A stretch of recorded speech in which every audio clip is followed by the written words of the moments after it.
connected. That's right. Pero también sabemos que nuestra esperanza, toda la celebración y nuestra lucha es unida. So that is what we mean when we say we are all DC, all of us. Y eso es exactamente lo que significa que todos nosotros somos DC. Todos somos DC.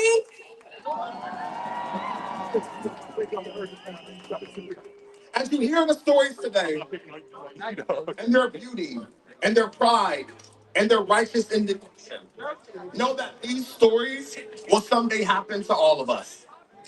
And when you feel hope and joy today, know that hope and joy belong to all of us. And we all have a right to that feeling. So to get us started on that vein, let's hear from my fellow MC, Lydia Walder Rodriguez, the Chief of Organizing and Leadership for CASA.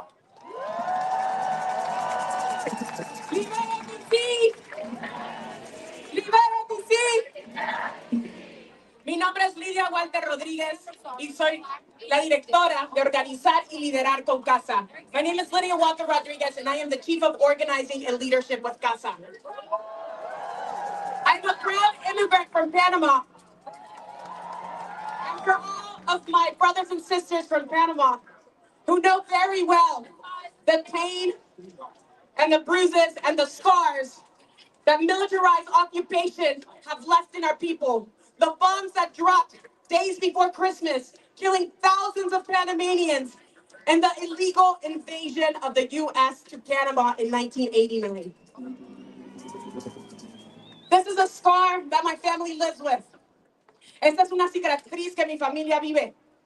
Y todas nuestras familias en Centro Suramérica, mientras todos los cuerpos de los desaparecidos no pueden ser contados. All of our families in Central and South America who are still mourning the deaths of the toll that can't even be counted. We are here today to say no more to militarized occupation. Estamos aquí para decir no más. Estamos aquí con miles de nuestras familias inmigrantes y comunidad trabajadora. We are here with thousands of our community who is working class, who is immigrant, who lives right here in DC and is marching today, knowing that just last week, their families were ripped away from them and deported. Shame. Shame. Esta lucha de DC, hemos escuchado amenazas para Baltimore, para Chicago, para todas nuestras comunidades negras y latinas. We have heard the threat of occupation here in DC, expanding to Baltimore, expanding to Chicago. But we are going to rise up together and not be silenced, because our stories and our struggles is how we resist and fight forward. Nuestras historias y nuestros sufrimientos son la forma que resistimos y continuamos esta lucha. Hoy día se ve y se siente que el pueblo está presente. Y el llamado para todos ustedes es que continuemos la lucha en DC y continuemos a resistir. We can see that the people are united and rose up today in DC. And my ask to all of you that this does not stop. We continue to do the grassroots work here in DC and throughout the country and continue to resist. I want to also call on our co-MC. Quiero también darle la palabra a nuestro co-MC, Sam Epps, del Metro AFL-CIO. Y también que orgullosamente es un miembro de Unite Here. I want to call on Sam Epps, who is the president of the Metro Washington AFL-CIO and a proud member of Unite Here. Help me welcome him on stage. Thank you, Lydia. Good afternoon, everyone. My name is Sam Epps, and I am proud to represent more than 150 unions and over 150,000 workers in the DC region. Are there any union members in the house with us today? I am here on behalf of our labor movement because we know this administration's agenda of destruction, including those that are coming after workers and our jobs. This administration has fired thousands of people in our region. This administration is known and is doing union busting. And now this administration is arresting people, working people, who are simply on their way to work and on their way to job. Is this safety? Is this safety? Is this safety? We'll turn it back over to Lydia. Billions of taxpayer dollars, your hard-working money, billones de dólares de impuestos están siendo usados para militarizar este país, brutalizar nuestra gente, alzar a ICE. Billions of taxpayer dollars are being used to make this state and this country a police and ICE country. Will we allow it? Will we allow it? If you say no, lift your left fist in the air and chant with me. Enough is enough. Enough is enough. Enough is enough. Enough is enough. Our ancestors have taught us to fight back, resist, and organize. And that's exactly what we will continue doing.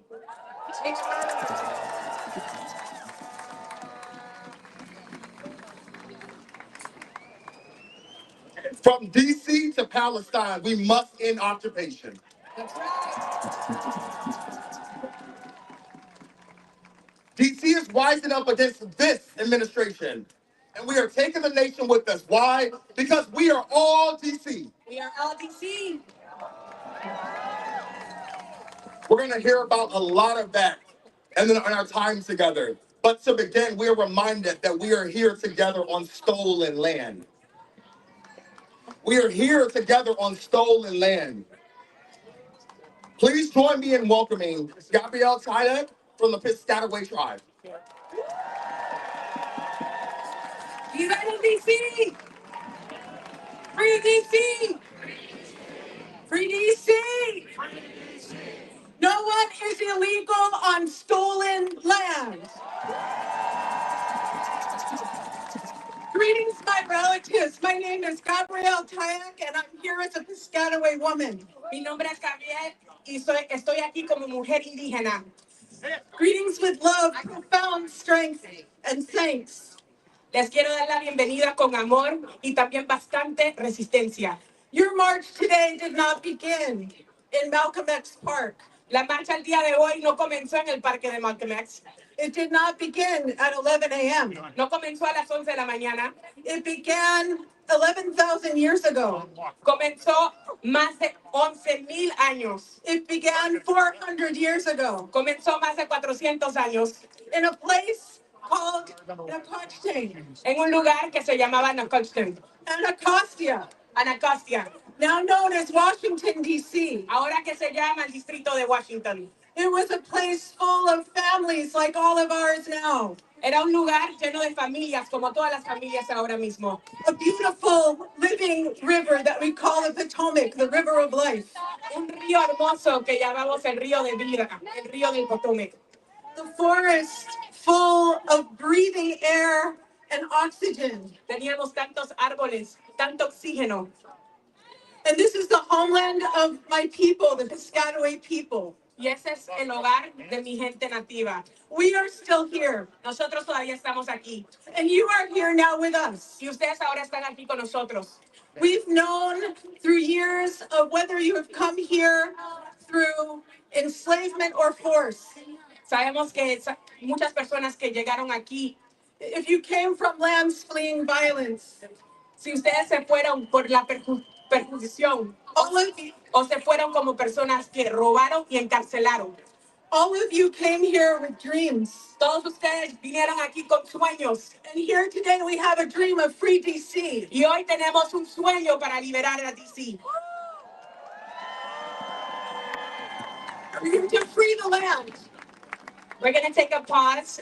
We need a medic right here to the right. Vamos a tomar una pausa. Necesitamos un médico aquí atrás. We need a medic here in the back.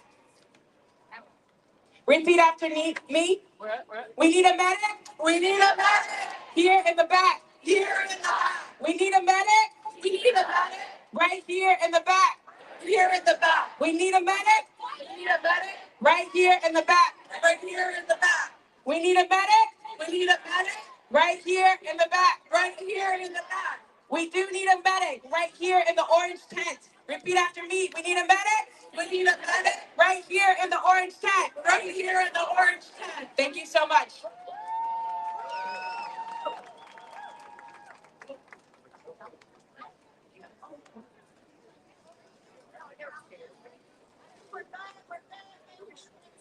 We're no stranger to this military occupation. No somos extraños a esta ocupación militarizada.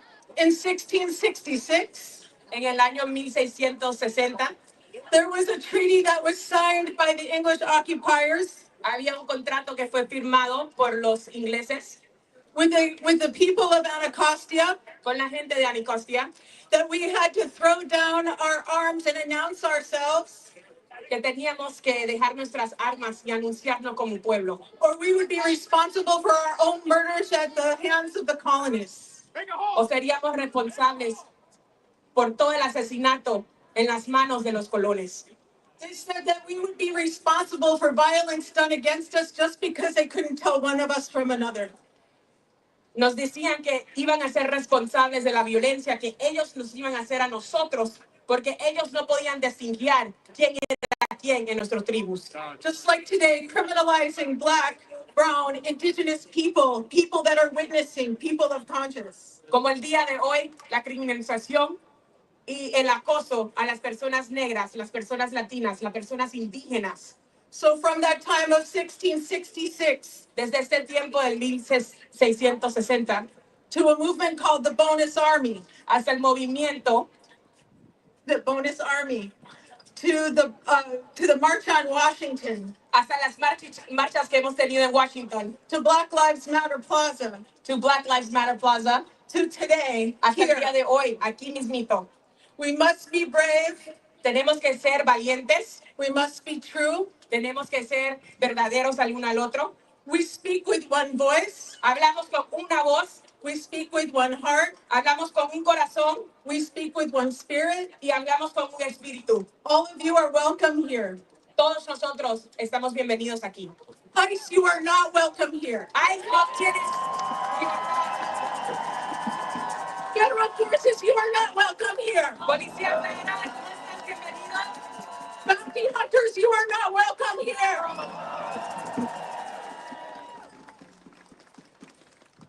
All of you fascist technocrats, you are not welcome here. No kings are welcome here. Free the land. Libéranos a todos. Free all of us. Libéranos a todos. We are all DC. Todos somos DC. All relatives. Tomatakuyasu. Todos somos DC.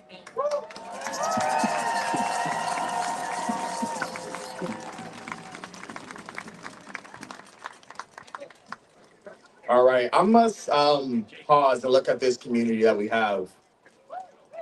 We are truly who keeps us safe. Thanks for the acknowledgement for the medic. Please, if you see anyone who may be dehydrated, please do your best to flag it for us and we'll do that in kind. We have to take care of ourselves. So thank y'all so much for doing that. Thank you as well to Gabrielle. I would like to take a moment of silence just to recognize the ancestors on the land of which we stand.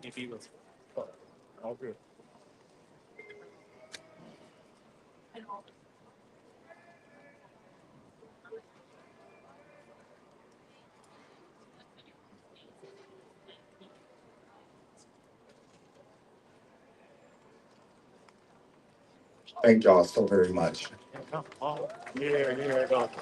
Thank y'all. Let's try to keep this energy as much as we can, y'all. I know. But if our fascists will have the energy to oppress us, right? We will keep the energy going to make sure that we do that shit right back. That's right. That's right. And now I get energized when I get to introduce this next person. All right. I'm so happy to welcome my sister to the stage, a woman who dedicates A woman who is DC,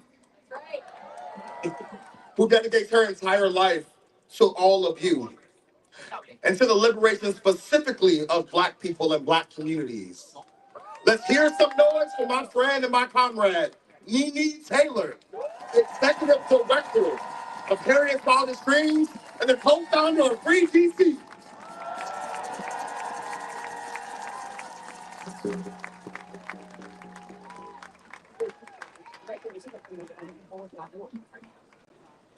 I never travel alone.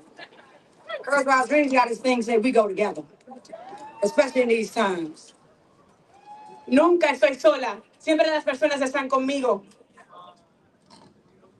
Freedom loves me, this I know, because my ancestors made it so. Fight together, we are strong. With people power, you belong. Yes, freedom loves me. Yes, freedom loves me. Yes, freedom loves me. 'Cause my ancestors made it so. Woo! Yeah, yeah. Freedom loves me. Freedom loves us. As they say, my name is Nene Teller. I'm a DC native born and raised in Southeast Washington, DC. Como las personas dicen, soy Nene y soy nacida aquí mismito en Washington, DC. Ward 8, Ward 7, Southeast. En el suroeste, aquí mismito de DC. Southside. Todo el mundo del suroeste. Black people, I need to take this time and talk to you, my sisters, my brothers, my nieces, my nephews, my cousins. Mi comunidad negra, quiero tomar el tiempo para hablar con ustedes. Mis sobrinas, mis hermanos, mis hermanas, mi familia. Remember who you are. Recuerda quién es. They want to bury us. Ellos quieren enterrarnos. Yet they keep forgetting that we are seeds of our ancestors. Pero se les olvida que nosotros somos semillas de nuestros ancestros. We are the roots and foundation of DC. Nosotros somos la raíz de DC. We built this city brick by brick, block by block, blood, sweat, and tears. Construimos esta ciudad pie por pie en todas blocas con sudor y también con sangre. From Anacostia to Shaw, de todos los rincones de esta ciudad. From Berry Farms to U Street. It's our labor, our brothers, our black bodies that make Chocolate City. That's right. Es nuestra labor, nuestros cuerpos que construyó nuestra ciudad negra. From fish fries to chicken wings with mamba sauce to the go-go swing. Desde la comida, la cultura y hasta la música. Without the DC culture, it doesn't mean a thing. Si no tienes la cultura, DC no significa nada. From the south to the east to the north to the west. Desde el suroeste, del norte, del este. We built this. Nosotros construimos esta ciudad. Nosotros somos esto. DC is not DC without us. DC no es DC sin nosotros. I need you to remember who you are. Necesito que recuerdes quién eres. It's heartbreaking to witness the same black people who built DC. Me duele el corazón ver las caras negras que construyeron esta misma ciudad. Are once again under attack. Que ahorita mismo están debajo de ataque. Yet it's in our DNA from 400 years ago to fight back. That's right. Pero existe nuestro DNA de más de 400 años atrás para luchar. For 3 weeks, DC has been under a militarized occupation. Por 3 semanas, DC ha estado en ocupación militarizada. Let's be clear. Vamos a ser bien sinceros. DC did not ask for this. DC no preguntó por eso. And this does not keep us safe. Y esto no nos hace seguros. Housing, jobs, Health care keep us safe. Not cops. That's right. Oportunidades como vivienda, medicamento, hospitales no hacen sentir seguros, no la policía. This so-called crime price is manufactured by this orange man and this administration. Esta administración ha hecho cuentos de crímenes. It's nothing more than justification for sending armed troops and federal agents into our neighborhoods and spreading harmful lies about our people and our youth. Esta narrativa, estas mentiras son tácticas para justificar el sufrimiento que quieren traer a nuestras comunidades. Black people are being stopped, frisked, and kidnapped at alarming rates. Nuestra gente negra está siendo raptada, está siendo esposada, está siendo brutalizada en unos números tan grandes.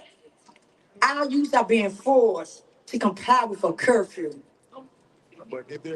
We know this curfew is not about safety. It's about mechanizing design with the hope that young people will break this law and get jailed and caged. Sabemos que esta táctica para limitar las horas que estamos en la calle es una táctica para directamente atacar a nuestros jóvenes y cuando los jóvenes resisten, poder encarcelarlos. DC is the most heavily police city in the country. En todo el país, DC es la ciudad que tiene masivamente la policía. And 90% of the people that's in jail are black people. Y el 90% de las personas que están en las cárceles son personas negras. This not by coincidence. Esto no es coincidencia. This is policy. Estas son políticas. This is oppression in design. Esta es opresión en diseño. We know the carceral state has never kept us safe. Nosotros sabemos que este país nunca nos ha mantenido seguros. These systems were built to confine and oppress black bodies in service to capitalism and the white supremacy agenda. That's right. Estos sistemas fueron hechos a propósitamente del llaman capitalismo para oprimir a nuestra gente. Their end goal is to create an authoritarian and fascism country. Su ego es crear un país de odio. This is not what democracy looks like. Eso no es lo que dice la democracia. And instead of rising up with the people of DC in these times, some of our elected officials have doubled down to negotiate and appease the circus and head clown. Y en vez de levantarse en este momento y luchar con nosotros, algunos de nuestros electos han decidido negociar con esta administración. This is betrayal. And we need leaders who will fight for and with the people of DC. Necesitamos líderes que apoyen la gente de DC. Everyone outside of DC, don't y'all look back, don't look away. If you're not from DC, I don't need you to look away. Si tú no eres de DC, necesito que te enfoques. DC is the testing ground. DC es un piloto. And we need you to help them fail their tests. We need you to visit freedcproject.org and send letters to your members of Congress. Queremos que visites a freedc.org y que mandes cartas a tus legislativos. Tell them to oppose every attack on DC home rule and to end this unconstitutional occupation right now. That's right. Díganle que paren esa ocupación ilegal y que también luchen por legislaciones locales. In closing, para terminar, I need you to hear my message from one of my black youth. Quiero que escuchen mi mensaje de parte de uno de nuestros jóvenes.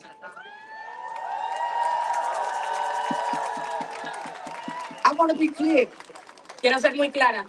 I do this work for my recent granddaughter Sloan and our black future generation. Yo hago este trabajo por mis nietos y nuestras generaciones del futuro. And this is a message to my babies. Y este es un mensaje para mis nietos.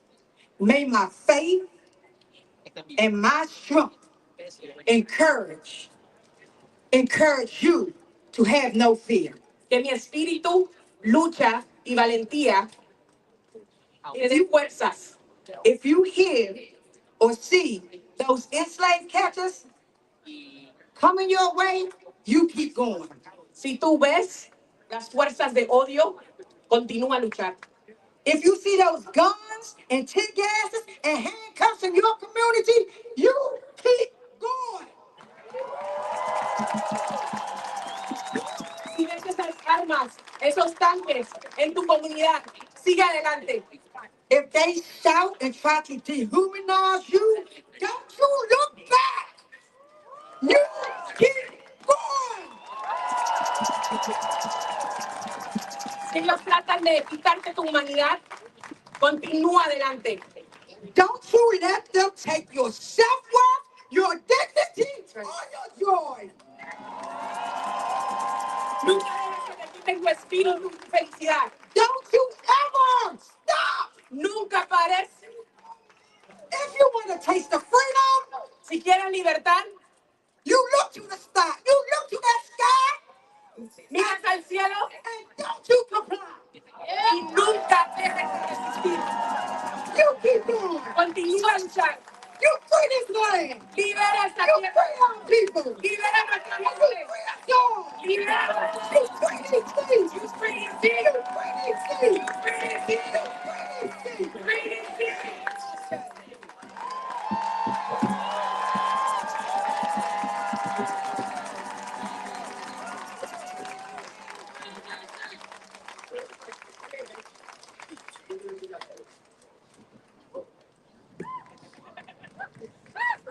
Good afternoon, everybody. My name is Makai, and I am from one of the targeted neighborhoods located in Southeast DC.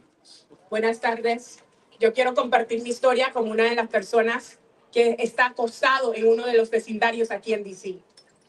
These federal agents have been coming around my community several times a day for about a few weeks now. Estos agentes federales están circulando mi comunidad por varias horas, por varias semanas.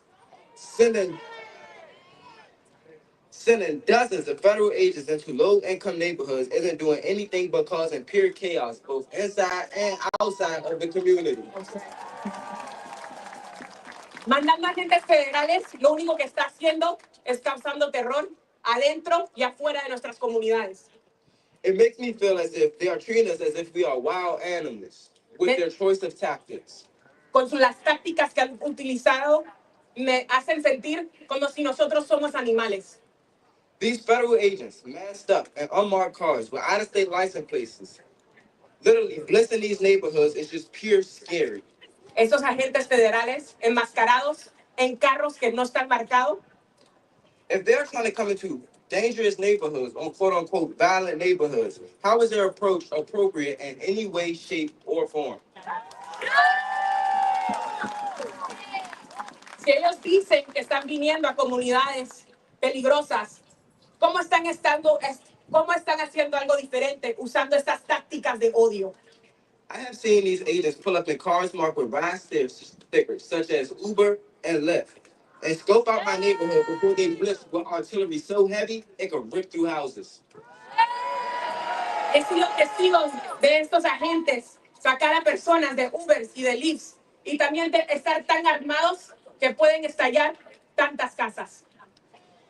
One day, I was just getting home from work when I seen the DEA, ATF, FBI, and MPD come into my neighborhood and start harassing a black man for sharing a seat with somebody, fully violating his Fourth Amendment.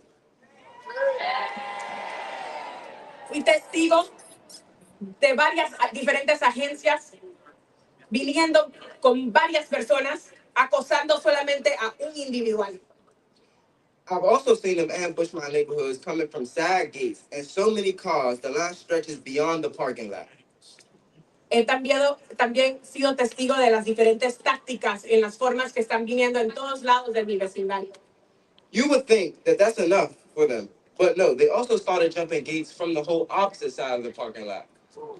Pensarías que eso sería suficiente para ellos, pero también hasta lo he visto saltando cercas para encontrar personas. I don't think blindly coming into neighborhoods just to find a reason to incarcerate someone is considered helping the community or cracking down on crimes. It's actually creating new crimes just to convict anyone. Yo no creo que tener agentes que ciegamente están viniendo a los vecindarios encontrando personas para tratar de ponerles cargas. Realmente lo que están haciendo es haciendo crimen en nuestros vecindarios. They come in these neighborhoods searching people, searching parked cars, and being highly aggressive. And again, with the same weapons that can tear through the whole neighborhood. Vienen a en nuestros vecindarios acosando a nuestra gente. It's a really scary thing to see. And it makes me feel less protected by these small officers of the law. That's why it's always good to know your constitutional rights in case you are put into an uncomfortable situation by these federal agents. Es sumamente importante conocer tus derechos constitucionales si tú también estás en una situación con esos agentes federales. Everything they're doing to both us and the community is not okay. They're not helping us. They're only causing more trouble into these communities that took generations to build this relationship, this bond between our people. It is not okay. Todo lo que están haciendo en nuestras comunidades no es justo. Tantas generaciones trabajaron y se esforzaron tanto para tener relaciones y crear comunidad. Y ellos están haciendo algo tan injusto para destrozarlo. They think we are the aggressors. But when you look from their point of view, they're being aggressive into our communities, causing nothing but drama, more violence, and fear all throughout the neighborhood within our people. Dicen que nosotros somos los agresivos, pero todo el odio y todas las tácticas que están haciendo, ellos son las personas que están causando temor con esas tácticas de odio. Thank you guys for listening. If y'all could just do me one good favor and pull out y'all phones, open Instagram and follow Guns Down Friday on Instagram. I repeat, Guns Down Friday USA on Instagram. Thank you.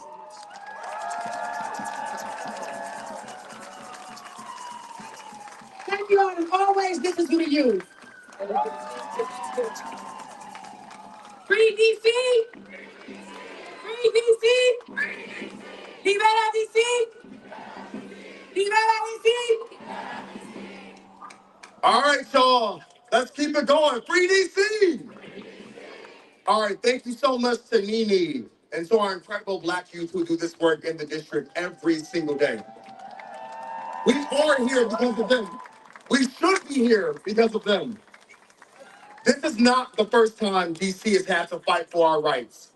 To remind us of the context of this specific moment, please join me in welcoming Reverend Mark A. Thompson, historian and activist.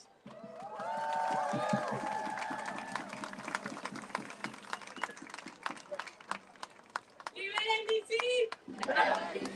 Libera DC! Free DC! Free DC! The people united will never be defeated. The people united will never be defeated. The people united will never be defeated. The people united will never be defeated. Free DC! Free DC! Free DC! Free DC! Give yourselves a round of applause for marching down here in the heat today. We want to congratulate the Free DC Project and Harriet's Dreams and all of the people who organized this, organized labor, the Metropolitan Washington Council, AFL-CIO. In respect of protocol, I'm going to give a little of my time to someone very special here and who has a higher rank than I do. Speaking of the history in 1993, thousands of people, just like you, committed civil disobedience at the Capitol against taxation without representation. Thousands of us went to jail. We were the original Tea Party because we dumped tea on the Capitol steps against taxation without representation, just like they did in Boston. All of us went to jail, and it resulted in the first ever vote for DC statehood on the House floor. That was 1993. If the Democrats had all voted for it, we'd be the 51st state today, Gina Page. Back then, the movement in the street worked with the mayor up there in the suite.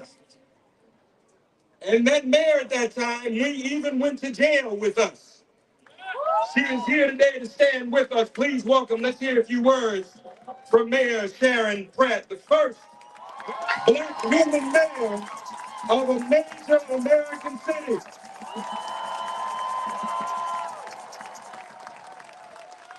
Thank you, Mark. Free DC. You know, my name is Sharon Pratt. I was born and reared in this city. And I actually thought, because I live in the capital of a we the people country, that I too was a citizen of the United States of America. But a few months ago, I found out that is not the case. I found out that there are those who have no respect for who we are in Washington, D.C., though we are the home of a we the people government. So how do we turn that around? I think we've got to remember how the heck we ever had a we the people government. Next year, we're going to celebrate on the 4th of July 250 years of this country. What are we celebrating? Are we celebrating the Constitution? No. Are we celebrating the inauguration of a president who happened to be the only one who was elected unanimously? No. We are celebrating the day that 56 individuals put their lives on the line and engaged in an act of treason against the Great Britain when they said, I'm not going to accept the abuse, the disrespect of a distant, insensitive king. I will put everything on the line and declare my independence. That is who we are. And we must remember that. Benjamin Franklin said we better hang together, because if we don't, we will certainly hang separately. The only way we will be free in D.C. is to continue this close ranks and demand that we are free. And it is well within our reach. So D.C., you're awake, you got it, you got the memo, how they see us. Let's close ranks and free D.C. Let's hear it for the mayor, Sharon Pratt. Give her a warm round of applause. Just a few words about what brought us here. It was after that Declaration of Independence, which, by the way, if you read it, every word of it applies to what we're dealing with here in D.C. today. There was no democracy for the colonists. They had no rights to their own laws. They had no rights to their own budget. And so they staged a revolution against King George III. But then the first chance they got to build a nation's capital, they brought it here. And we have to have respect for those who stood before us. Not just the originators of the Free DC movement, but our enslaved ancestors who built this city, designed it and organized it for free.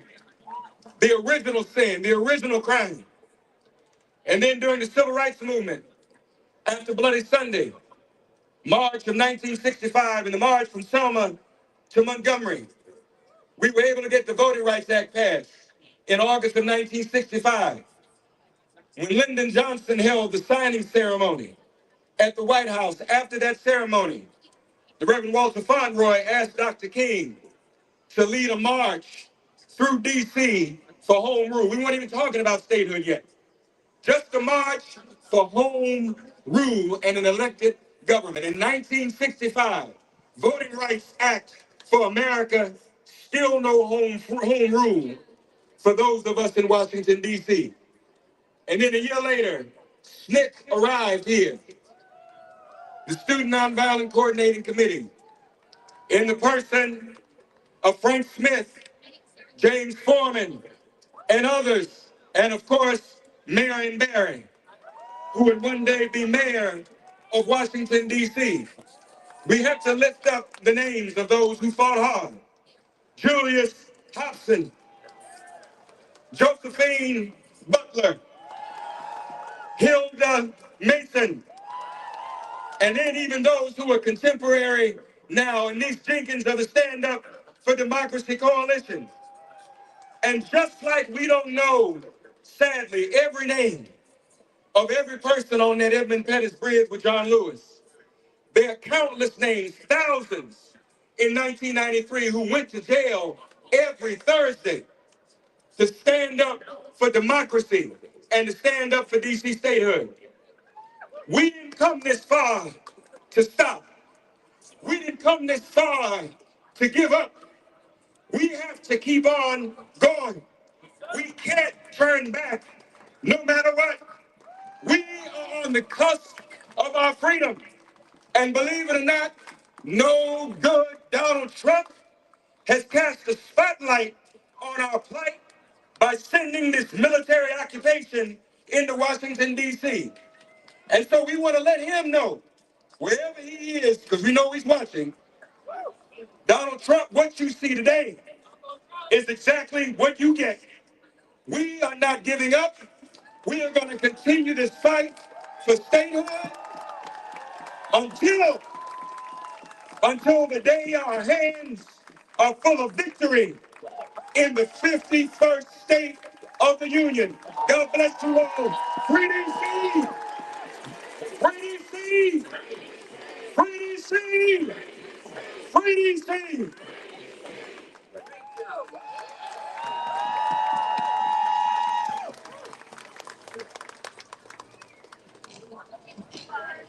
Thank you, Reverend Thompson. As we struggle to confront this moment, our faith communities are rising up to meet this moment. And I personally witnessed this at the First Baptist Church of Deanwood this week. And it has been repeated all over this city, every ward. And so I would like to invite Reverend Keith Bird of Zion Baptist Church and leaders of the DC Coalition of Concerned Clergy with other faith networks from across the district to come to the podium.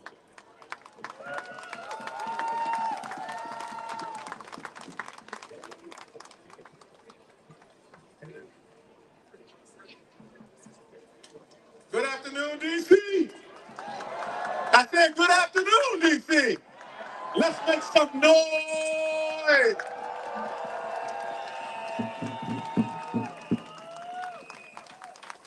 I'm Reverend Keith William Bird, Senior Pastor of the Zion Baptist Church in beautiful Northwest Washington, D.C., representing our faith community. Behind me, we have Reverend Glenna Huber, Reverend Hernandez, Rabbi Liebman, Reverend Amalgar, and Reverend Delonte Golston. Won't you help me celebrate them as they stand with me today? We gather here this afternoon, ironically, at Freedom Plaza. I say ironically because today, D.C. is anything but free. And yet, in the face of this immoral occupation, we gather as one people, one community, and one D.C. So here we are all together, the faith community, joining with our labor brothers and sisters of the AFL-CIO, elected officials, community leaders, and you, the residents of the District of Columbia. And we've come today standing to say with one voice, free DC.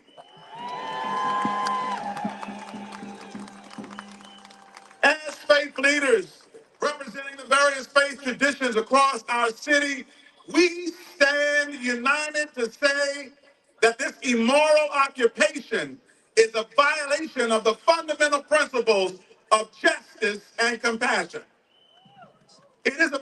of justice because it represents an abuse of power from the executive branch. It is a violation of justice because it disenfranchises the votes and the voices of more than 700,000 residents of the District of Columbia. It is a violation of justice because it employs racial profiling and intimidation tactics against our Latino and Hispanic neighbors. It is a violation of justice because the convicted felon in the White House does not have the moral authority nor the legal standing to declare an emergency against crime. Not only is this immoral occupation a violation of justice, but it is also a violation of compassion. It's a violation of compassion because it has criminalized the unhoused people in our city and displaced them instead of providing for their needs. It is a violation of compassion because $1 billion of DC funding is being held that could be used to address the root causes of crime, like poverty, lack of affordable housing and health care, a living wage, after-school programs, and other vital community services. It is a violation of compassion because the funding being used to pay for the National Guard troops on our streets could be invested in grassroots organizations working in our neighborhoods, like Peace Walks DC with my brother, Reverend Delonte Golston, like the Violence Interrupters, and the many other programs operating out of our local houses of worship across the city. It is a violation of compassion, I say, because it seeks to further divide our communities between the haves and the have-nots. But today, we in the faith community join with you and come against this evil and divisive spirit in the name that is above every name. What the enemy meant for evil, God has turned around for our good. Today, because of this immoral occupation, we are more united, more together, and more of a community than we've ever been before.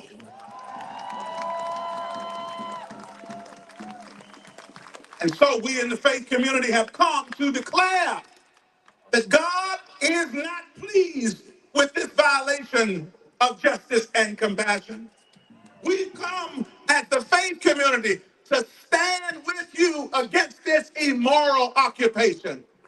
Not only did we come to stand with you, but we came to fight with you against this immoral occupation. How long are we going to fight? I'm glad you asked. We're going to fight until justice rolls down like rivers and righteousness like a mighty stream. And so together we shall overcome. I close with these words from the hymnal in the Baptist tradition, and they simply say this: harder yet may be the fight, right may often yield to might, wickedness a while may reign, and Satan's cause may seem to gain. But there is a God, I said there is a God, who rules above with hand of power and heart of love. And if we're right, he will fight our battle. Fight on, DC! Fight on, DC! We shall overcome.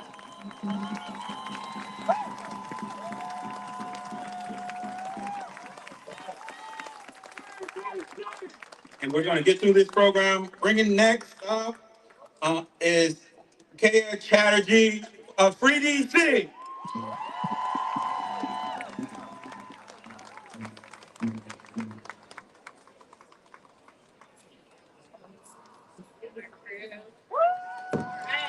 Is anyone here ready for Free DC? We have heard today about the fight that got us as far as we got, right? That got us home rule. And we are going to have to fight in this moment. But what I want to tell you all today is that we are going to win. My name is Kate Chatterjee. I'm the executive director of Free DC. Can I hear some noise from our Free DC people? So fascists like this president lose their power when people like us start using our power. And I'm going to tell you the plan right now. This is not just about the next election. There might not be a transfer of power allowed after the next election at the rate this administration is going, right? That's why they're doing the occupation. But when I say we're going to get back power, what I mean is that we're going to use our power as jurors, right? We've already seen our grand juries doing what they need to do. We're going to use our power as consumers, right? We're going to enact economic sanctions on anyone that enables this occupation. We're going to use our power as workers, right? They don't know how to do anything. They don't know how to teach children. They don't know how to pick up trash. They don't know how to do anything. We're going to use our power. And we're going to use our power as community members. And we as community members can either tolerate behavior that we see that is illegal and unjust in our neighborhoods, or we can vocally and visibly reject it. Is that what we're going to do? So we need to use every single tool we have to make this administration's attacks on us difficult and costly every day, everywhere. And that is how we will win. So some of the people who have the most tools right now are members of Congress. And we need Congress to do their part.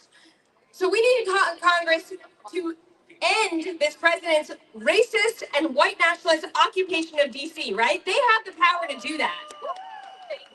We need this Congress to get ICE out of DC and get the entire federal Gestapo outside of DC. We heard from our Black youth today what that is doing. Do we want them out? We need Congress to get the National Guard soldiers that are scaring our children with assault rifles out of our community. We need Congress to stop all the attacks on DC's governing power. That means killing the 14 bills that were introduced this week alone to try to take away DC's rights and powers. There are nearly 24 budget riders that would restrict DC's spending on healthcare, on violence interruption, on schools, on the things that keep us safe. So I want to say specifically to the members of Congress, including many Democrats, who voted just this year to repeal DC's locally passed laws, I need you to open your eyes to what is happening with this regime. They are bullying you, and you are being bullied into attacking DC. And their end game is to silence dissent and prevent a transfer of power. Why do we have Democrats voting for that? So we call on every member of Congress and every senator to protect the capital of our nation, to put a permanent end to these attacks by passing H.R. 51, the Washington, D.C. Admission Act, into law and making D.C. the 51st state of this country. We're out here also in front of the Wilson Building, so I want to say something also to Mayor Bowser. Mayor Bowser, your constituents call on you to stop cooperating with this administration. Do not make their work easier or convenient. We do not welcome indefinite coordination. Do we welcome that? We recognize that Delegate Norton, Attorney General Schwab, members of DC Council, and the vast majority of our constituents do not want this. Local leaders oppose what is happening right now, and we need you not to enable it. So I want all of you to actually turn around and look around for a moment. I know you all were doing it as we were marching. And I want you to just look at each other in the eye and realize that they went too far, right? And that today is the beginning of the end of the Trump regime. We have the tools we need to stop what's happening. We just need to organize and start using them. Free DC! Free DC! Thank you.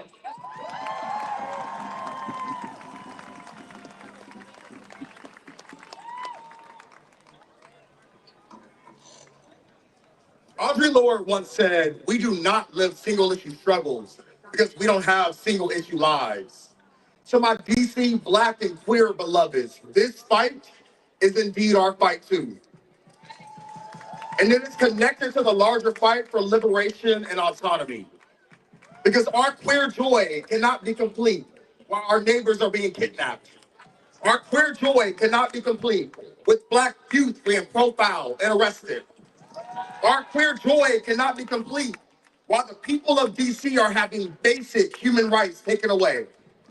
My queer family, my DC family, and everyone being targeted by this administration, our struggles are indeed inseparable.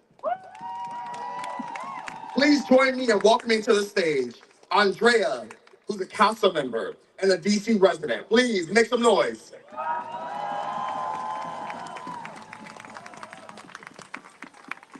¡Liberen DC! ¡No se escucha! ¡Liberen DC! ¡Liberen DC! ¡Liberen DC! Buenos días. Good afternoon.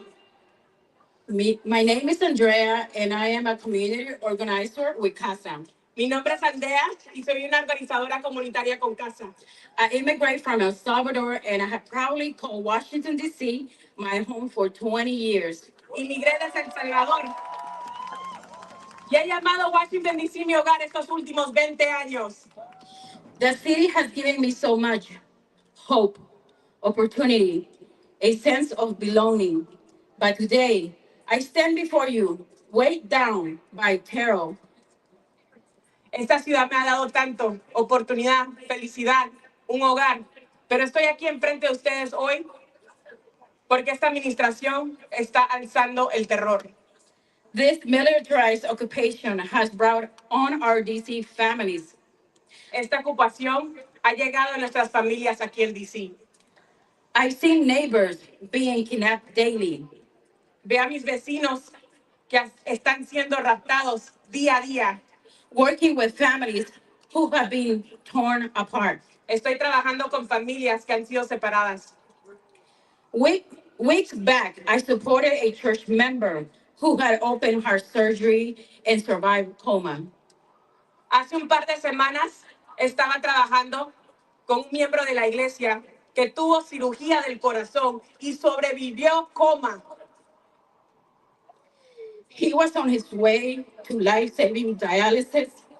Él estaba en camino para hacer su cita de diálisis. When police stopped him, cuando la policía lo paró, transfer him to ICE. Lo colaborizaron con ICE. Just 1 mile from his dialysis appointment. Y ICE lo detuvo 1 milla antes de su cita de doctor. That case still haunts me. Can you believe a man fighting for his life? Ese caso todavía me duele. ¿Te imaginas una persona luchando por su vida?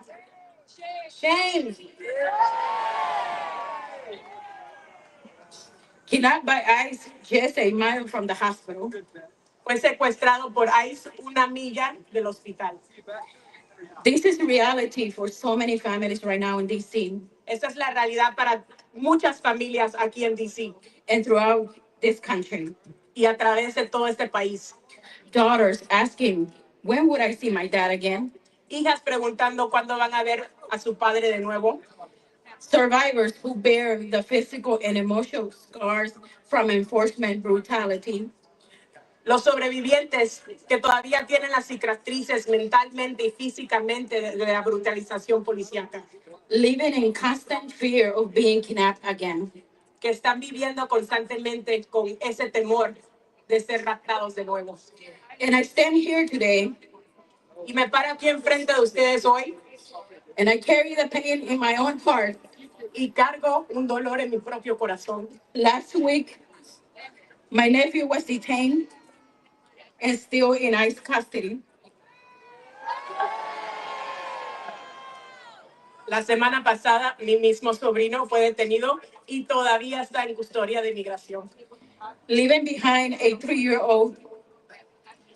Deja atrás su hija de 3 años. I am fighting for my own family's freedom. Estoy ahora luchando por la liberación de mi propia familia. Just as I fight for my community. Como todavía estoy luchando por mi comunidad. In this darkness of the movement. En ese tiempo tan oscuro en el movimiento. But I refuse to give up. Pero nunca me voy a rendir. I fight because it's our only hope. Lucho porque es nuestra única esperanza. Our fight is our voice. Nuestra lucha es nuestra voz. And we will not be silenced. Y nunca vamos a ser silenciados. The stories of our pain, our dignity, and our fight will be heard. Las historias de nuestros sufrimientos van a ser escuchadas. We will not let this administration silence over our voices or hide our struggles. Esta administración no vamos a dejar que nos silencien nuestra lucha y nuestras palabras. We will stand together. Vamos a pararnos juntos, pies a pie. Because we are strong, united. Porque somos más fuertes cuando estamos unidos. For our families, para nuestras familias, for our community, para nuestra comunidad, for our future, y por nuestra futuro. This occupation, esta ocupación, must end now. Debe parar ahora mismo. Thank you. Libera DC. Libera DC. Libera DC. Free DC. Free DC. Free DC. Free DC. Right here. Right here. Right now. Right now. Right here. Right here. Right now. Right now. Thank you. Thank you.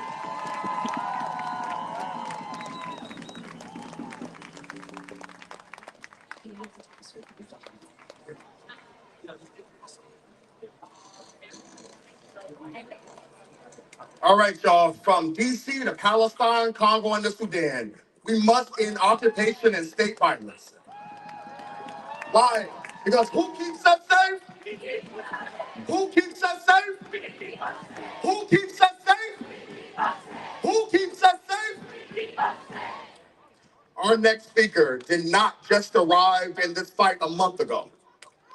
She's been in the trenches to fight for a free DC. Next up, my friend and comrade, Afeni Evans.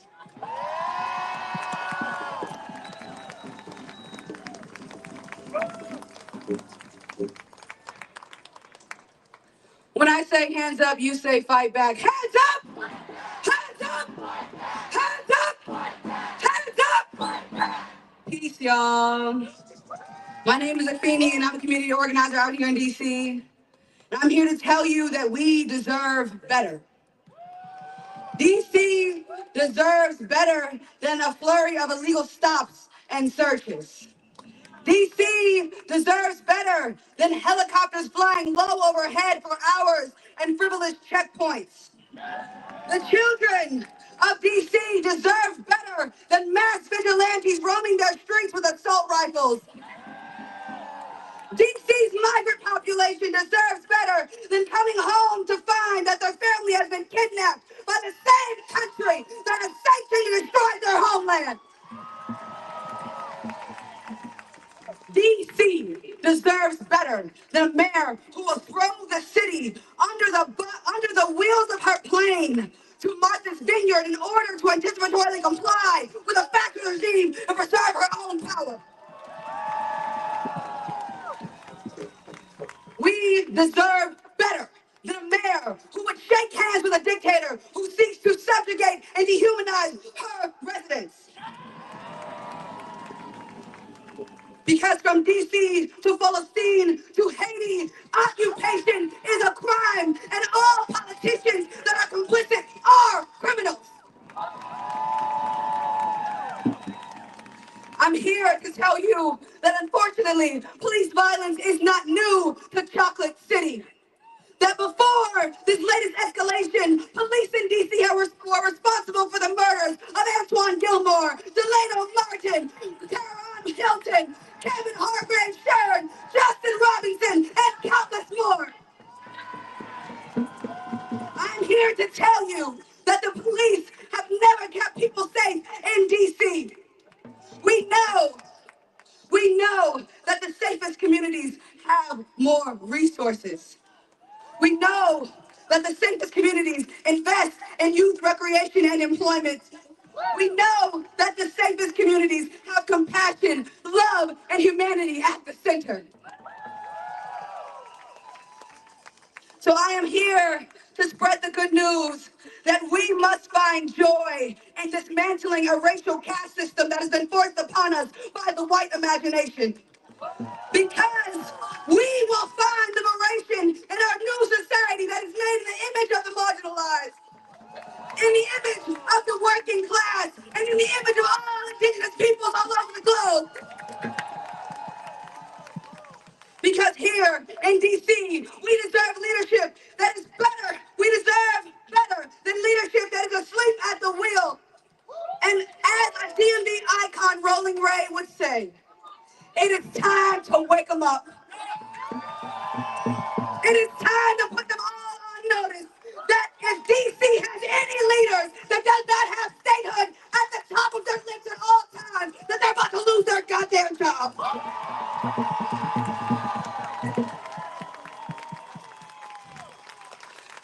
Because we cannot afford to shrink in the face of authoritarianism. We should not water our ass down to fit within the pragmatism of reform. We must be audacious in our pursuit for a better society. We must have the collective courage to fulfill a generational mandate that has been bestowed upon us to avenge the suffering of the 7 generations before us and to liberate the 7 generations after us. Because at this time, we must put our resources, our voices, and our bodies on the line to protect our communities. Because we are the revolution that we've been waiting for. Hands up! Hands up! Hands up! Hands up! Hands up! Hands up! Thank you.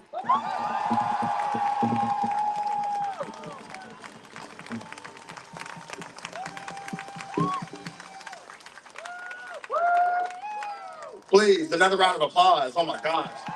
That's the energy all good systems with all the time. To keep this energy going, next up, welcome to the stage, Jesse Rabinowitz, Campaign and Communications Director for the National Homelessness Law Center, and Wesley Thomas, Guest Advisory Board Member and Spiegel Bureau Member, Miriam's Kitchen.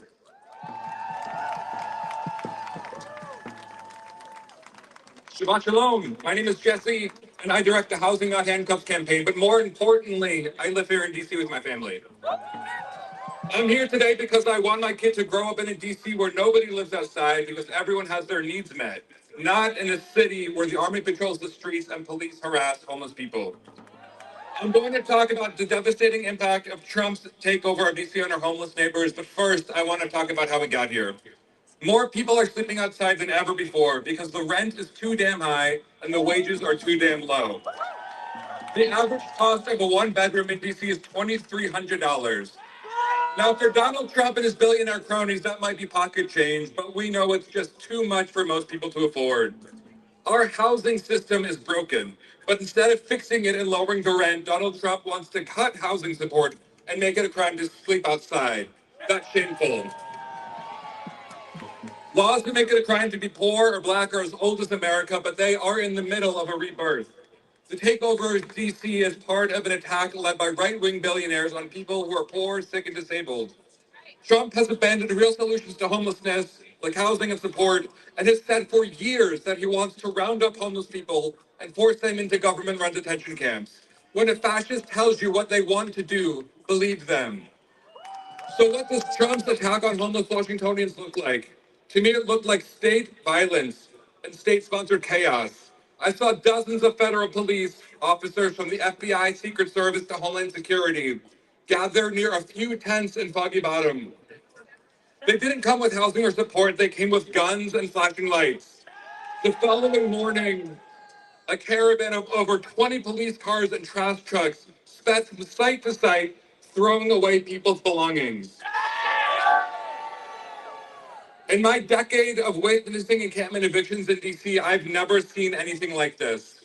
And it's not a coincidence that Trump is targeting homeless people who in DC are nearly 90% Black. It's not a coincidence. It is white supremacy in action. Throwing away somebody's belongings does not help them pay rent, and putting someone in jail doesn't make housing cheaper. The money spent on the National Guard deployment since Trump's takeover could have solved homelessness for 500 people for a year. Why can we find millions of dollars for the National Guard to pick up trash, but not for the government to help people? For me, this is personal, not just because I love DC, but because Trump is locking up and targeting my neighbors. Look, I may be biased. I think you should care about people living outside because they are people. And my faith says love thy neighbors, regardless of where they live, what they look like, or where they come from.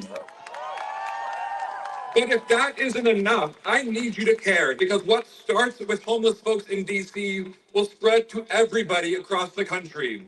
Locking up people or removing people you don't want to see is textbook authoritarianism. Trump is testing public opinion on groups that he believes has little public sympathy, like homeless folks, migrants, and trans folks. We must include the attacks on homeless people and our collective understanding of Trump's power grab. I used to do homeless street outreach in the very parks Trump is targeting. People lived in these parks not because they wanted to be there, but because housing was too expensive and shelters were full. These folks, like most homeless people in DC, are from DC. They do their best they can to survive in a city and a country where politicians would rather remove them than help them. In these parks, I saw the best in people. Folks struggling to get by built community and supported each other. And I even saw a few clients move into housing with the supports they needed and wanted. These folks thrived. They got their lives back on track. They got healthy and they didn't live outside anymore. We need housing and support, not handcuffs and a military takeover. The solution to homelessness is housing. The solution to authoritarianism is solidarity. We need both. Free DC.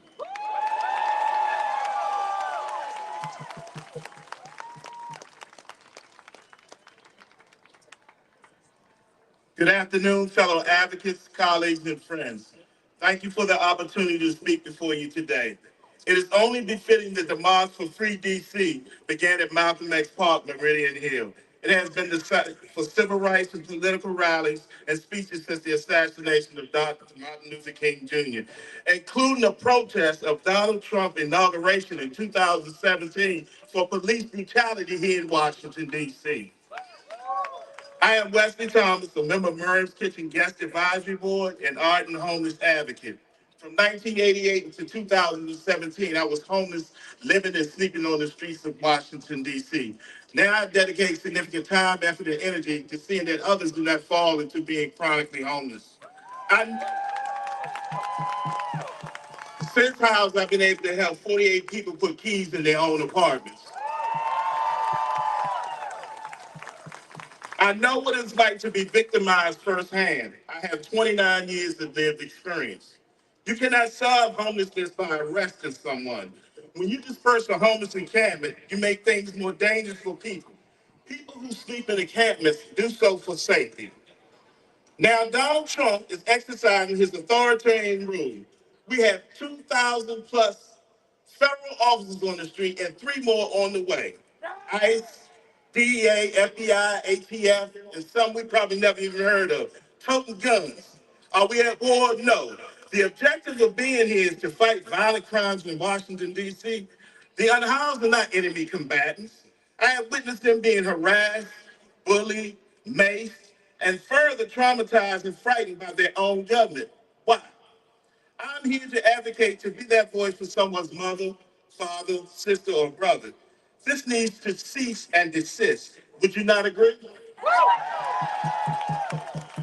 The federal government, listen to this, pays for hotels and food for the National Guard being deployed here, which is estimated to cost $1 million a day. I want to repeat that, $1 million a day times 30.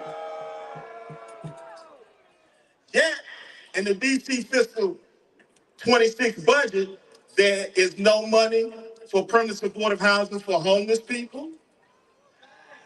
None, zero, even on the streets here. So I ask my colleagues and friends present here today, how many permanent supportive housing vouchers can be acquired from funding issued for these federal officers here? It could house everyone, couldn't it? So I join you in solidarity today. The unhoused here in the nation's capital deserve better. We can do better. Housing, not handcuffs. Thank you.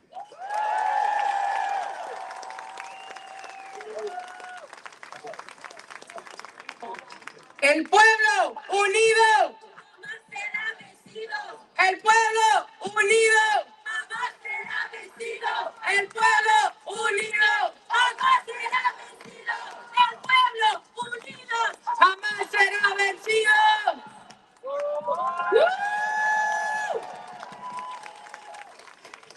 Help me in welcoming Kare with United We Dream. Hi everyone, my name is Kari or Gadi. Hola a todos. I'm here with United We Dream Action, and these are my people, my crew, my group. I couldn't do that without them, so shout out to them. I am the daughter of Black and Latinx immigrants, a college student and advocate, and as John Lewis once said, I am not afraid to make good trouble. I am not afraid of making white supremacy shake. I'm not afraid of challenging the white fragility of this country. I am not afraid of tearing down fascist regimes and agendas that choose to seek and colonize my people. I am from Baltimore, so DC has always been in my backyard. And like so many of you, I now have the privilege of calling this place my home. And let it be known to the administration and to the rest of the world that hatred will not exist in our home. Your anti-constitutional antics will not exist in our home. The sanctioned kidnapping and abduction of my people will not exist in our home. The occupation and militarization will not exist in our home. From DC to Chicago to my city in Baltimore and to our brother and sisters abroad in Gaza, we stand with you. We resist occupation and militarization of our homes.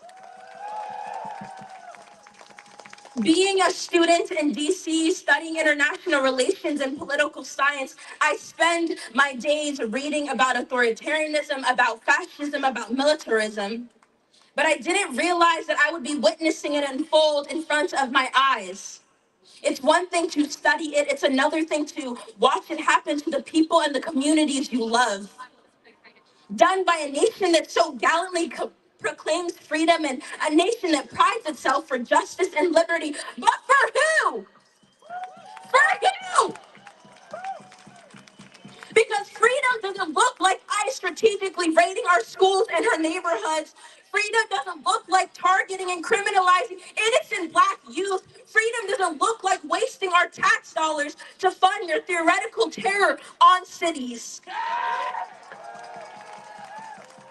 I refuse to be a bystander. I refuse to be compliant or complicit to the dehumanization of my people. And while I grieve the way this administration treats my communities and the way they have harmed my cities, I stand confidently in the power and the presence of the people.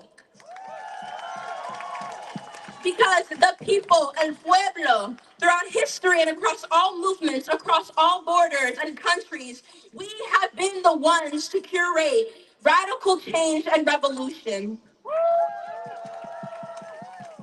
And so together we will do it for every city, for every corner of the country, and also for the world, because our struggles and oppression are shared, and our liberation shall be a victory for all of humanity. I want to take a moment to share a quick story with you all. Just last Sunday, I went to Columbia Heights with my mom, and that neighborhood holds a special place in my heart. It's a community empowered by immigrants, homes filled with beautiful Black and brown families and bodies. It's a place of life, of different languages, of prosperity and vibrancy. It's where I go to volunteer with my roommates. It's where some of the best hole in the wall food spots are. And right off the metro, it's where street vendors sell chamoy, fruta, taquitos, papas con salsa, and other goods. On a regular day, you will see dozens of vendors lined up on the sidewalks close to that metro. Last weekend, there was only about two. Two. I asked qué pasó, and a vendor responded saying that they were either taken by ICE or too afraid to show up. Terrified to do their life's work that paid their rent, work that put food on their table, work that supported their families. So when ICE descended into our city, it didn't scatter the criminals. They scattered innocent, hardworking people. This military occupation was never about safety. It was never about reducing crime. They don't give a damn about Black and brown bodies. It was never about making the city safe for us. Safe cities don't have tanks. Safe cities don't have armed military vigilance. Safe cities don't have convicted felons as leaders. True safety and protection of our cities is brought through the love, empathy, and the collective liberation of our people. So I'm here to tell the administration that we are DC. Say that with me. We are DC. We are not just a situation of complete lawlessness. We are not a capital of just crime and bloodshed. We are immigrants, the children of immigrants, street vendors, restaurant owners, small business owners, Uber drivers, teachers, caretakers, workers, the youth. We are DC. Nosotros somos DC. Not your troops, not your tanks, not your federal agents, not your military parades, not any of your damn presence. And so today we stand, DC, stand united with Baltimore, with Chicago, with Seattle, with Palestine, because we and our people are worth fighting for. Our cities are worth fighting for. Our communities are worth fighting for. Our collective liberation across all people and countries and borders is worth fighting for. So I leave you with one final message. Look around. Take a look to your left. Take a look to your right. This is your community. This people, this collective, this city, this beautiful, beautiful city is what we're fighting for.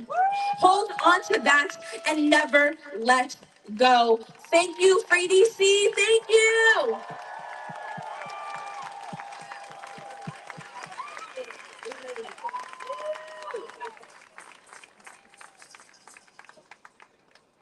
All right, Karen, United We Dream Action. Thank y'all so much.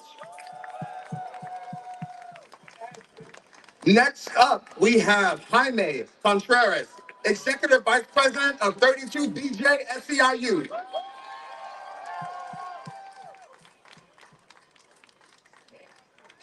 When I say, what do we want? You say DC statehood. What do we want? What do we want? What do we want? And if we don't get it, and if we don't get it, and if we don't get it, you guys still got it after a long, long march. All of our members across all of our unions on the stage, right here, from those who clean all these buildings around you and protect them, federal buildings, commercial office buildings, they work at airports, construction workers who build our cities.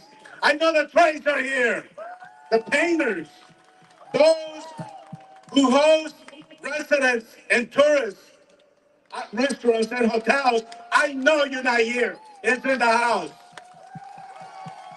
Those who teach our children, NEA, Washington Teachers Union, I know they're here as well.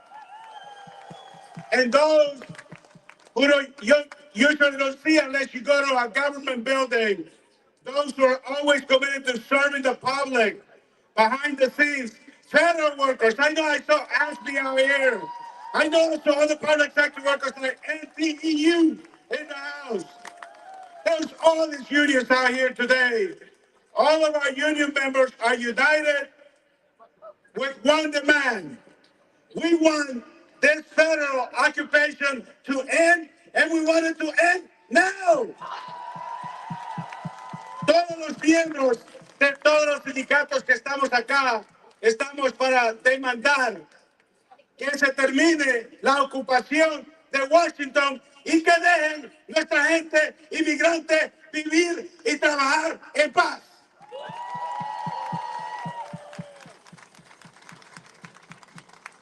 I'll leave it with this. DC workers deserve better, so we demand better. As a country, we are better than this. To my fellow military men and women in uniform who are walking our streets, I'm going to say, I'm sorry that you're being put in this position. I know many of you are asking, what the hell am I doing in the streets of Washington, D.C.? We will not be silenced. We will not stop raising our voices until the District of Columbia residents reclaim their rightful autonomy. We know by experience in the labor movement that when we fight together, we win together. When we fight, when we fight, when we fight. Lastly, I'm going to introduce a worker who's one of those impacted workers, many impacted workers, a member of Unite Here, a hotel and restaurant worker. Please welcome Leslie Ventura, who's going to say a few words. Leslie.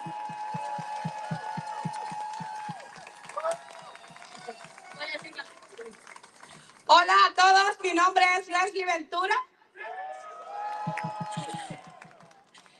He trabajado en esta ciudad por más de 7 años. Nunca me había sentido tan insegura como ahora. I'm Leslie Ventura. I've never felt so insecure as I do today after working in the cities for how many years? 7 years. 7 years. Muchos de los trabajadores de la industria restaurantera y hotelera y todos los demás están siendo afectados. Y los más afectados somos nosotros los trabajadores. Our members, my co-workers in the industry are being affected, and those are always affected the most are the workers. Las personas no quieren visitar la ciudad de DC porque ellos tienen miedo al ver la ciudad llena de militares y policías. People are afraid to come to our city because they see the city occupied by the military and police and federal agents. Goya. El restaurante donde yo he trabajado y organicé, muchos de mis compañeros se quedaron sin trabajo porque no hay negocio. Y esto no es justo, esto no puede seguir pasando. Y uno de ellos, la última semana, lo detenieron cuando él iba a su trabajo a las 7 de la mañana y ahora está esperando su deportación. Y esto no puede continuar. Shame! That's right, shame! She says workers are afraid to come to work. People are afraid to come to work. People are losing their jobs because the industry has no people eating at these restaurants. And just last week, one of her co-workers got detained by ICE, and now is waiting deportation. Boo and shame on you, Donald Trump. Necesitamos llevar una vida tranquila y en paz y en libertad. Y unidos es como venceremos. ¡Sí se puede! ¡Sí se puede! ¡Sí se puede! ¡Sí se puede! ¡Sí se puede! ¡Sí se puede! ¡Sí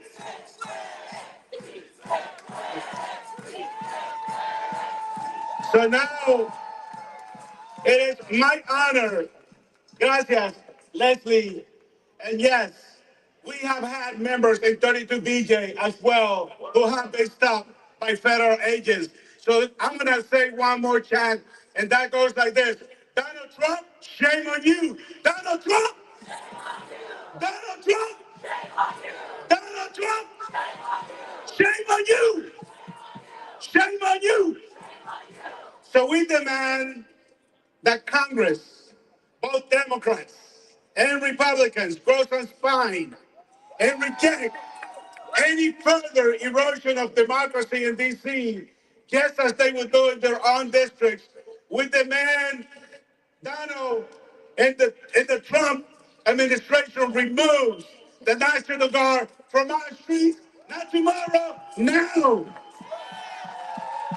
We are lucky in Washington to have some local elected leaders who get it, who support us, who are behind us, who defend us. So it is my honor to introduce to you Ward 4 Councilwoman Janet Lewis George to the stage. Let's give her a warm welcome.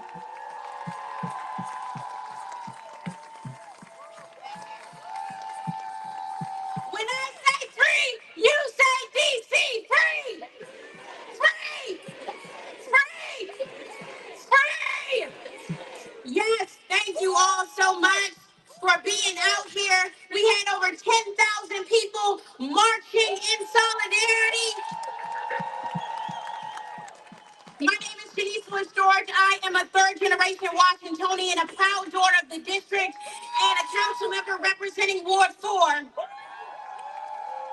I want to speak today because I think there's some confusion in the country where we stand as a district and as district leaders. And so there's some things I want to make sure is clear to our elected leaders across this country. This city, our city, is beautiful. DC is a sanctuary city. It is a city that embraces, not excludes. It is a home to Black families who have been here for generations. To immigrant families who came here seeking safety and opportunity. To federal workers, to service workers, to transit workers, to artists, to educators, people who have built their lives and their communities here. That's who we are. We are a city that believes deeply and unapologetically in a world where every person's needs are met and every person can thrive. We are a city that believes in fundamental rights enshrined in the Constitution, rights that are not conditional, not negotiable, and not reserved only for a few. That is the DC I come from. That is the DC I represent. But what we have seen in these last 3 weeks have been more devastating. It has been chilling to the bone. We have watched this fascist regime, make no mistake about it, we have watched this fascist regime trample the constitutional rights that every person in this country should be able to count on. We have listened as they have tried to rewrite the story of our city and this country and Black history, but we will not let them erase the truth. And we need the rest of the country to understand, truly understand what is happening on our streets, what we are witnessing, the breakdown of the very legal and constitutional protections that are supposed to define this nation. This regime has tried to intimidate and terrorize us, to break our spirit. They want us to believe we are powerless, that our rights be suspended at will, that due process, the First and Fourth Amendments, equal protection under the law can be ignored. And let's be clear, they chose DC for a reason. This city is home to more than 700,000 residents, Americans who live without full constitutional representation. And without statehood, we are vulnerable to federal overreach. We've been sounding the alarms. My ancestors have been sounding the alarms. People who are sitting right here have been sounding the alarms for decades. We need statehood to protect our rights and our people. And that call has been ignored by both parties. And now, it's not just DC residents who will pay the price. It's the country and the Constitution itself. And the price is steep. I've seen it with my own eyes.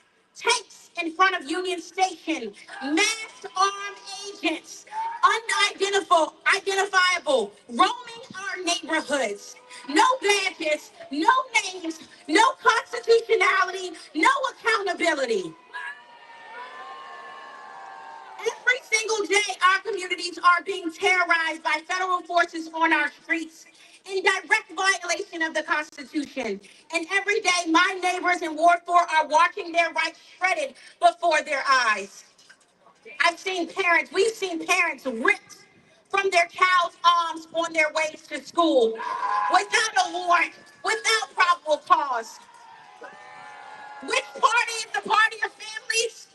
Because I don't see anybody sticking up and standing for our families who are being destroyed. Food delivery workers pulled from his car by masked men. No explanation, no legal authority. Working. What's this American dream you keep talking about, but not allowing people to have as they work to provide for their families? Child care providers, our most vulnerable, taking care of our children. Every single one of our children in this country who need our child care workers to survive and thrive. Being snatched, being taken, being approached while caring for our babies. That is what is happening on our streets in this country. Landscapers working, taken from jobs, no charges, no access to counsel. Federal officers targeting our beautiful Black youth here in the District of Columbia, violating their rights to safety, to movement, to simply exist in public space. That's what's happening to our Black youth here in the District of Columbia. Our people, being taken without cause, without legal justification, without explanation, snatched off the streets and disappeared. These are not isolated incidents. I want to be clear. They are systemic, intentional, unconstitutional, and cruelty is the point. American citizens being detained without cause. Permanent residents showing their valid documents and still being taken.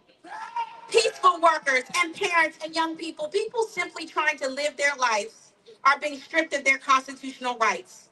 That is not what DC stands for. This is not what DC wants.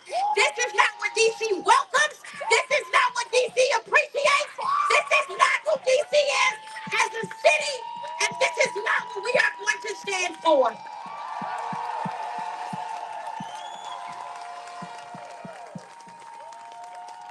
But if the last few weeks have taught us anything, it's what DC is made of.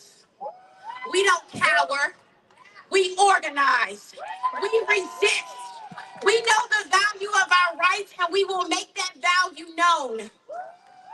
And that is what we are going to continue to do.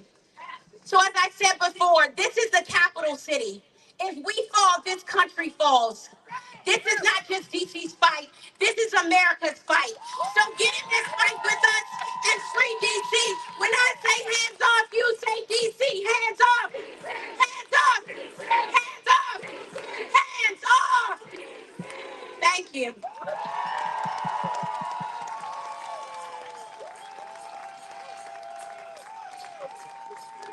Let's get that going. Shanice Storm Mayor! Shanice Storm Mayor! Shanice Storm Mayor! Shanice Storm Mayor! All right, Council Member Janice Lewis George. Thank you. Next up, I am proud to introduce Amy Fisher and Cookie with DC Migrant Solidarity Mutual Aid.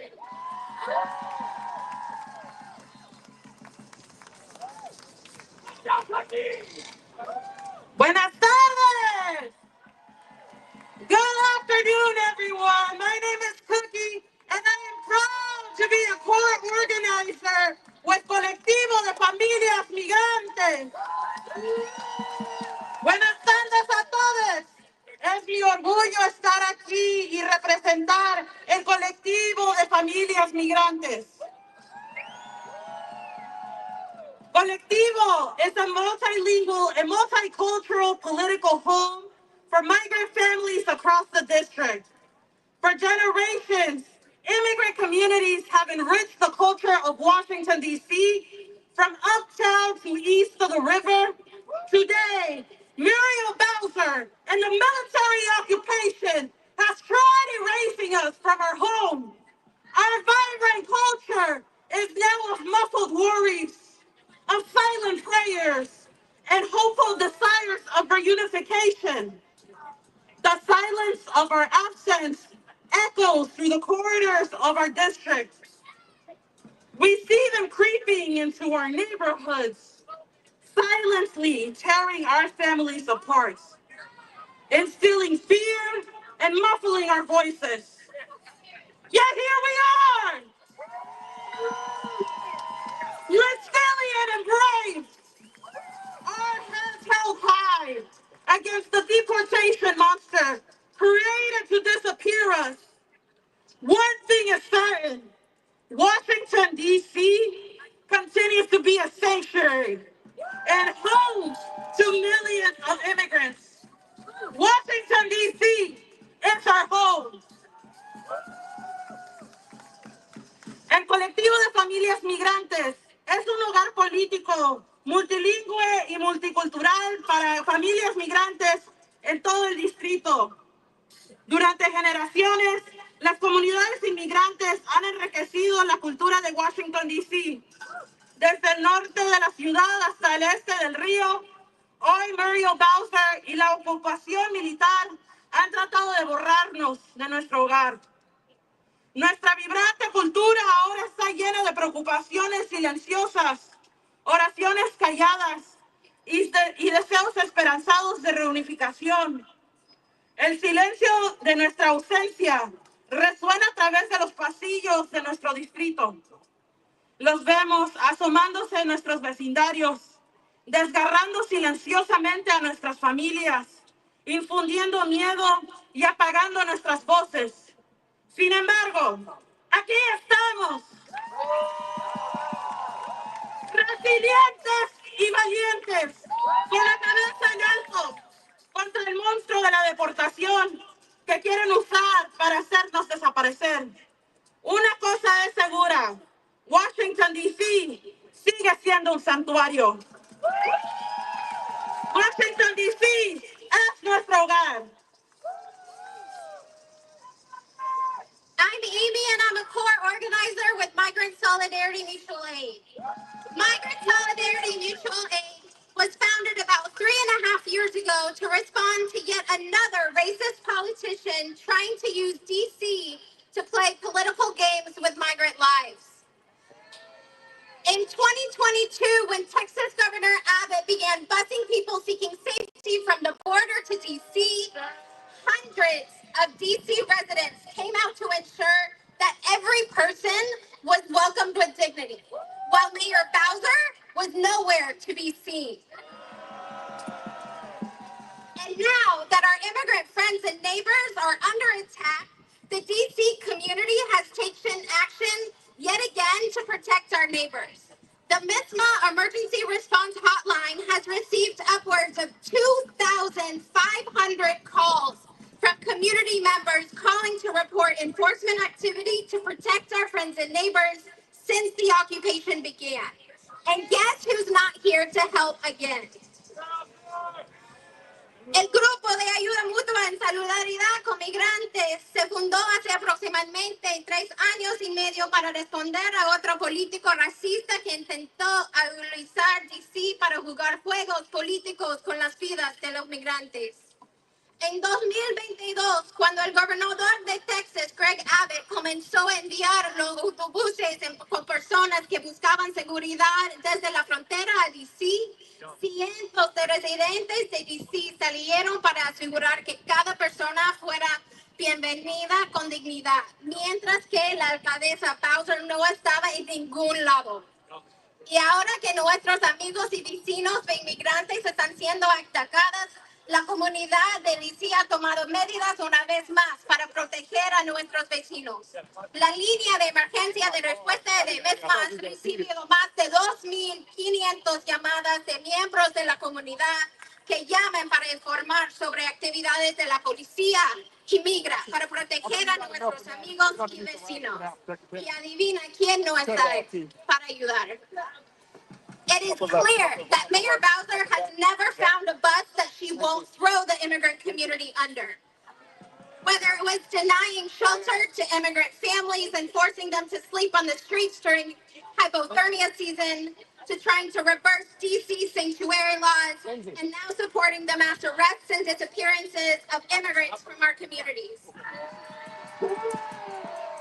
Está claro que la alcaldesa Bowser nunca ha encontrado un autobús bajo el que no arrojar la comunidad migrante, ya sea negando refugio a las familias migrantes y obligándolas a dormir en la calle durante la temporada de hipotermia, tratando de revertir las leyes de santuario de DC y ahora apoyando los arrestos masivos y las desapariciones de migrantes en nuestras comunidades.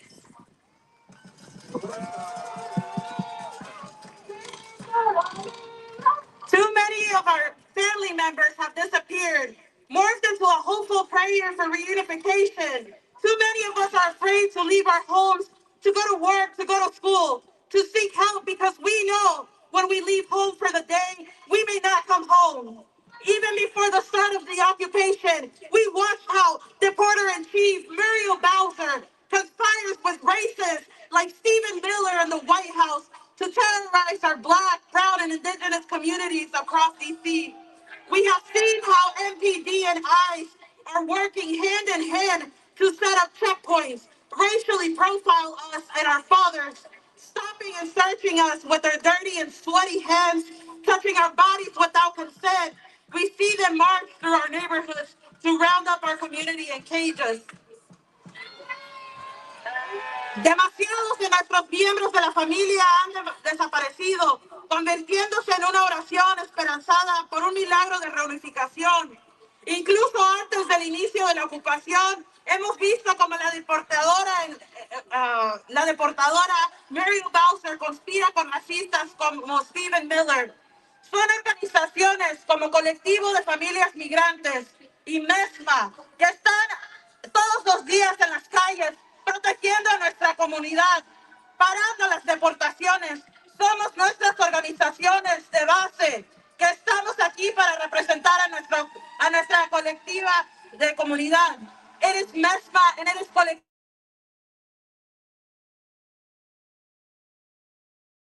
Stop deportations, working to save our families and keep our families united. It is us, grassroots organizations, that are doing the work.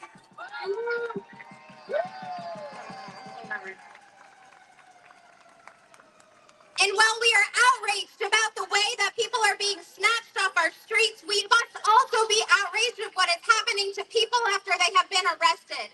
Our friends and neighbors who are arrested by ICE are being disappeared and held incommunicado in an office about an hour away from here in Chantilly, Virginia, where people are being held for days with no beds, no blankets, stuffed into a room so crowded that they have to sleep standing up. They are being fed one single burrito a day, have no drinking water beyond a tap above a shared toilet, no access to lawyers or family. And from there, people are being sent into a massive immigration detention system that profits and prolongs off the suffering of our neighbors. Some have already been deported or transferred to detention facilities across the country. All are fighting for their lives and their dignity. Y mientras estamos indignados por las formas en que las personas están siendo arrestadas en nuestras calles, también debemos estar indignados por lo que está haciendo a las personas después de haber sido arrestados.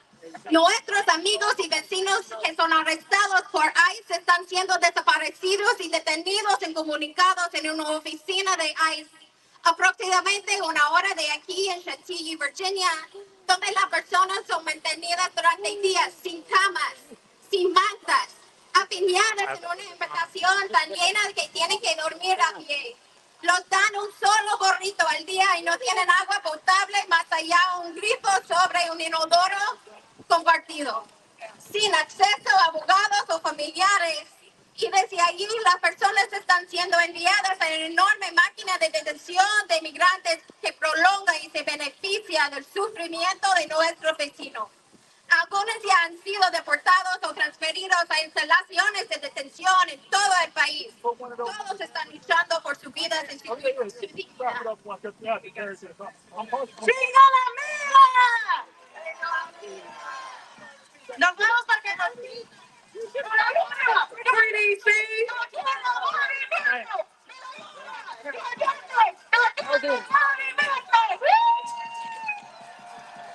Make some noise, y'all. We about to get out of here. Y'all see the rain coming down. When I say free DC, y'all say free DC. Free DC. Free DC. Y'all, this occupation.